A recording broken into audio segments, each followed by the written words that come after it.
नमस्कार, मैं हूं रवश कुमार। बहुत कम समय में पूरे देश और दुनिया की खबरों पर नजर डालते हैं। तो आइए आज के मुख्य समाचार में देश भर की तमाम बड़ी खबरों को जानते हैं। आपसे हाथ जोड़कर रिक्वेस्ट है कि इस वीडियो को आखिर तक देखना और हमें सपोर्ट करने के लिए हमारी चैनल को सब्सक्राइब करें। और आप हमारा वीडियो कहां से देख रहे हैं, कमेंट बॉक्स में जरूर बताइए।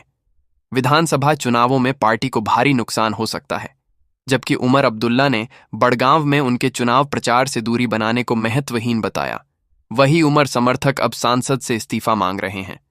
बिहार चुनाव प्रचार के दौरान किशनगंज में तेजस्वी यादव ने तीखा हमला बोला। कहा, जब मेरे पिता लालू प्रसाद यादव भाजपा के आका लालकृष्ण आडवाणी से नहीं डरे तो मैं अमित शाह की गीदड़ भभकी से क्यों डरूंगा। उन्होंने अमित शाह को आडवाणी का आका बताते हुए कहा कि बिहार चुनाव प्रचार के दौरान किशनगंज में तेजस्वी यादव ने तीखा हमला बोला। कहा, जब मेरे पिता लालू प्रसाद यादव भाजपा के आका लालकृष्ण आडवाणी से नहीं डरे तो मैं अमित शाह की गीदड़ भभकी से क्यों डरूंगा। उन्होंने अमित शाह को आडवाणी का आका बताते हुए कहा कि एनडीए सरकार की हालत उस सड़े हुए पानी जैसी हो गई है जो लंबे समय से एक ही जगह ठहरा हो, और दावा किया कि अब बिहार की जनता बदलाव के मूड में है। तेज प्रताप यादव ने कहा कि अब वे लालू यादव की छत्रछाया में नहीं हैं और अपनी मेहनत से राजनीति करेंगे। साथ ही राहुल गांधी और तेजस्वी यादव पर निशाना साधते हुए कहा कि सच्चे जननायक वही हैं जो समाज के लिए काम करें, न कि दिखावे के लिए, जिससे आरजेडी में हलचल और नई दरार के संकेत दिख रहे हैं। तेजस्वी यादव ने केंद्र सरकार पर तीखा हमला बोलते हुए आरोप लगाया कि छठ पूजा के अवसर पर बिहार के साथ भेदभाव किया जा रहा है और पर्याप्त सहायता नहीं दी गई। साथ ही कहा कि रेल मंत्री और मोदी सरकार के मंत्री झूठ बोल रहे हैं कि 13,000 में से 12,000 फेस्टिवल स्पेशल ट्रेनें बिहार के लिए चलाई जा रही हैं, जबकि हकीकत इससे बिल्कुल अलग है। राष्ट्रीय स्वयंसेवक संघ और उसके अनुसांगिक संगठन 2026 तक समाज में व्यापक बदलाव लाने के लक्ष्य के तहत पंच परिवर्तन योजना पर अमल की तैयारी में जुट गए हैं, जिसके तहत व्यक्ति, परिवार, समाज और पर्यावरण में सुधार पर ध्यान दिया जाएगा। वहीं जबलपुर में होने वाली अखिल भारतीय कार्यकारी मंडल की बैठक में इस विषय पर चर्चा होगी, जिसमें संघ प्रमुख मोहन भागवत, सरकारेवाह दत्तात्रेय होसबाले समेत कई शीर्ष पदाधिकारी शामिल हैं और तैयारियों को लेकर लगातार बैठकों का दौर जारी है। लखनऊ में चरण सुहावे गुरु चरण यात्रा के भव्य स्वागत समारोह में मुख्यमंत्री योगी आदित्यनाथ ने कहा कि जहां गुरु के चरण पड़ते हैं वह स्थान राम राज्य की तरह पवित्र हो जाता है, क्योंकि गुरु परंपरा ने भारत को त्याग, सेवा और बलिदान का संदेश दिया है। गुरुओं ने राष्ट्र की रक्षा और मानवता की सेवा के लिए अपना जीवन समर्पित किया। इसलिए हमारी जिम्मेदारी है कि हम इस गौरवशाली विरासत को सुरक्षित रखकर आने वाली पीढ़ियों तक इसकी प्रेरणा पहुंचाएं। बिहार चुनाव 2025 के लिए महागठबंधन ने घोषणा पत्र जारी करते हुए युवाओं को रोजगार, किसानों की आय में वृद्धि, महिलाओं के सशक्तिकरण और शिक्षा स्वास्थ्य में सुधार जैसे लुभावने वादे किए। तेजस्वी यादव ने इसे बिहार की जनता का प्रण बताते हुए कहा कि गठबंधन राज्य को बेरोजगारी, पलायन और भ्रष्टाचार से मुक्त करेगा।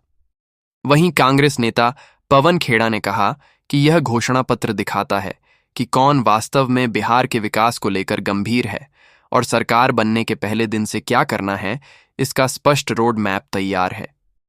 हरियाणा भाजपा अध्यक्ष पद को लेकर सियासी हलचल तेज है और अब फैसला बिहार चुनाव के बाद होने की संभावना है, जहां जातीय समीकरणों को साधते हुए पार्टी नेतृत्व नया चेहरा चुन सकता है, जबकि मौजूदा अध्यक्ष मोहनलाल बड़ौली पद पर बने रहने की कोशिश में हैं और मुख्यमंत्री नायब सिंह सैनी, केंद्रीय मंत्री मनोहर लाल समेत कई नेता इस रेस में सक्रिय हैं। बिहार चुनाव से पहले महागठबंधन को बड़ा झटका लगा है, जहां कुशेश्वर स्थान सीट पर वीआईपी और आरजेडी की डील बेअसर साबित हुई है, क्योंकि 2021 उपचुनाव में राजद के टिकट पर मजबूत प्रदर्शन करने वाले गणेश भारती का नामांकन रद्द होने के बाद उन्होंने निर्दलीय चुनाव लड़ने का ऐलान कर दिया है, जिससे न केवल वीआईपी बल्कि पूरे महागठबंधन के समीकरण बदल गए हैं और मुकाबला अब और भी दिलचस्प हो गया है। पाकिस्तान और अफगानिस्तान के बीच सीज फायर वार्ता विफल होने के बाद तनाव बढ़ गया है। पाकिस्तान ने अफगानिस्तान पर उसकी जमीन से आतंकी हमलों के आरोप लगाए हैं, जबकि रक्षा मंत्री ख्वाजा आसिफ के युद्ध वाले बयान से हालात और बिगड़ गए हैं। वहीं भारत ने तालिबान से रिश्ते सुधारते हुए काबुल में अपना दूतावास दोबारा खोलने का फैसला किया है।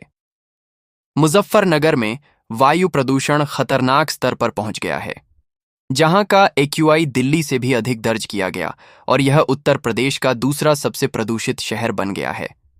हवा में बढ़े जहरीले कणों से लोगों को सांस लेने में दिक्कत हो रही है, खासकर अस्थमा रोगियों को, जबकि प्रदूषण नियंत्रण बोर्ड की लापरवाही और दीपावली के पटाखों से स्थिति और बिगड़ गई है। केंद्र सरकार ने 50 लाख कर्मचारियों और 59 लाख पेंशन भोगियों के लिए 8वें वेतन आयोग के गठन को मंजूरी दे दी है, जिसकी अध्यक्ष सुप्रीम कोर्ट की पूर्व न्यायाधीश रंजना प्रकाश देसाई होगी। आयोग 18 महीने में रिपोर्ट सौंपेगा और इसकी सिफारिशें 1 जनवरी 2026 से लागू होगी।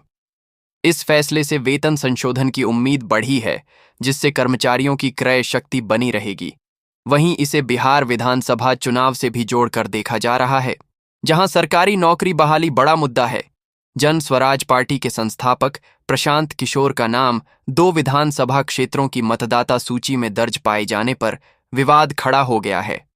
करगाहर के निर्वाचित पदाधिकारी ने उन्हें नोटिस भेजकर 3 दिन में जवाब मांगा है, जिस पर प्रशांत किशोर ने कहा कि जब बिहार में SIR हुआ था तो चुनाव आयोग ने उनका नाम क्यों नहीं हटाया। अब आयोग को खुद कार्रवाई कर जवाब देना चाहिए। उत्तर प्रदेश सरकार ने बड़ा प्रशासनिक फेरबदल करते हुए 3 मंडलायुक्त, 10 जिला अधिकारियों समेत 36 IAS अधिकारियों के तबादले किए हैं, जिनमें कृतिका ज्योतना को बस्ती का DM, हिमांशु नागपाल को वाराणसी का नगर आयुक्त और राजेश प्रकाश को विंध्याचल का मंडल आयुक्त बनाया गया है। यह बदलाव चुनाव आयोग की अनुमति से मतदाता सूची के विशेष पुनरीक्षण से पहले किए गए हैं। झारखंड की हेमंत सोरेन सरकार ने नगर निकाय चुनावों में OBC को 14% आरक्षण देकर विपक्ष से बड़ा मुद्दा छीन लिया है। सुप्रीम कोर्ट के ट्रिपल टेस्ट नियमों के तहत लिया गया यह फैसला भाजपा और आजसू के लिए झटका साबित हुआ है, जबकि इससे सत्ताधारी गठबंधन को OBC वोट बैंक का लाभ मिलने की संभावना बढ़ गई है। राहुल गांधी ने बिहार में शिक्षा, स्वास्थ्य और रोजगार की बदहाली को लेकर BJP JDU सरकार पर तीखा हमला बोलते हुए कहा कि डबल इंजन की सरकार ने युवाओं की आकांक्षाओं का गला घोंटा है, राज्य को विकास की बजाय पिछड़ेपन की ओर धकेला है, जहां शिक्षा से लेकर स्वास्थ्य तक हर क्षेत्र में बिहार देश के सबसे निचले पायदान पर है। राहुल ने कहा कि अब बदलाव का वक्त आ गया है, जबकि इसी बीच महागठबंधन ने तेजस्वी प्रण घोषणा पत्र जारी कर 20 दिन में रोजगार कानून लाने और 20 महीने में नौकरियां देने का वादा किया है। पूर्णिया सांसद पप्पू यादव ने कहा कि मुख्यमंत्री पद के चेहरे की घोषणा में देरी से महागठबंधन को बिहार चुनाव में नुकसान हुआ है। साथ ही उन्होंने सीमांचल के विकास के लिए एम्स और मखाना मक्का उद्योगों को प्राथमिकता देने की बात कही और प्रशांत किशोर की फंडिंग की जांच की मांग करते हुए राहुल गांधी के प्रयासों का समर्थन किया तथा NDA में बढ़ते आंतरिक मतभेदों पर भी निशाना साधा। महागठबंधन के मुख्यमंत्री उम्मीदवार तेजस्वी यादव ने BJP पर नीतीश कुमार को पुतला बनाकर रखने का आरोप लगाते हुए कहा कि BJP उनके चेहरे का इस्तेमाल कर रही है, जबकि NDA अब तक मुख्यमंत्री का चेहरा घोषित करने से बच रहा है। उन्होंने ऐलान किया कि इंडिया गठबंधन ने मुझे CM चेहरा बनाया है। हम सिर्फ सरकार नहीं बल्कि बिहार को नंबर 1 राज्य बनाने का प्रण लेकर चले हैं कि और इस संकल्प को पूरा करने के लिए मैं प्राण देकर भी प्रण निभाऊंगा। मध्य प्रदेश में एक बार फिर बारिश का द्वार लौट आया है। चक्रवातीय तूफान मोथा के असर से अगले 4 दिनों तक कई जिलों में हल्की से तेज बारिश की संभावना है, जिसे देखते हुए मौसम विभाग ने प्रदेश के कई इलाकों के लिए येलो अलर्ट जारी किया है। भारत दौरे में करोड़ों की रक्षा डील करने के कुछ ही दिन बाद ब्रिटेन के प्रधानमंत्री की स्टारमर ने तुर्की के साथ $10.7 बिलियन की यूरोफाइटर टाइफून डील कर ली, जिससे सवाल उठने लगे हैं कि क्या वे भारत के साथ डबल गेम खेल रहे हैं। दरअसल तुर्की वही देश है जिसने ऑपरेशन सिंदूर के दौरान पाकिस्तान का खुलकर साथ दिया था, जबकि भारत अब उसके पड़ोसी देशों ग्रीस, साइप्रस और आर्मेनिया से सैन्य संबंध मजबूत कर रहा है। ऐसे में UK का यह कदम कूटनीतिक रूप से भारत के हितों के विपरीत कि बीजेपी के दबाव में नेशनल कॉन्फ्रेंस ने गरीबों के हक वाला लैंड रेगुलराइजेशन बिल खारिज कर दिया, जिसे पहले बीजेपी ने लैंड जिहाद कहा था। उन्होंने आरोप लगाया कि उमर अब्दुल्ला ने वादा तोड़कर गरीबों की छत छीन ली और जनता के भरोसे को तोड़ा। वहीं सीएम उमर अब्दुल्ला ने जवाब देते हुए कहा कि सरकार अवैध कब्जों को वैध नहीं बना सकती और अगर वह बीजेपी से डरते तो पीडीपी की तरह उससे हाथ मिला लेते। हरियाणा कांग्रेस ने प्रदेश अनुशासन समिति का गठन किया है, जिसमें पूर्व सांसद धर्मपाल मलिक को चेयरपर्सन बनाया गया है, जबकि अकरम खान, कैलाशो सैनी, अनिल धतूरी और एडवोकेट रोहित जैन को सदस्य के रूप में शामिल किया गया है। दिल्ली में छठ पूजा पर सियासत तेज है। एएपी नेता सौरभ भारद्वाज ने दावा किया कि पीएम मोदी का वासुदेव घाट पर छठ कार्यक्रम नकली यमुना की पोल खुलने के बाद रद्द हुआ। उन्होंने कहा कि बीजेपी सरकार ने फर्जी यमुना में फिल्टर पानी भरवाया था, जिससे प्रधानमंत्री को फोटोशूट कैंसिल करना पड़ा। हालांकि पीएमओ या बीजेपी ने ऐसे किसी कार्यक्रम की पुष्टि नहीं की है।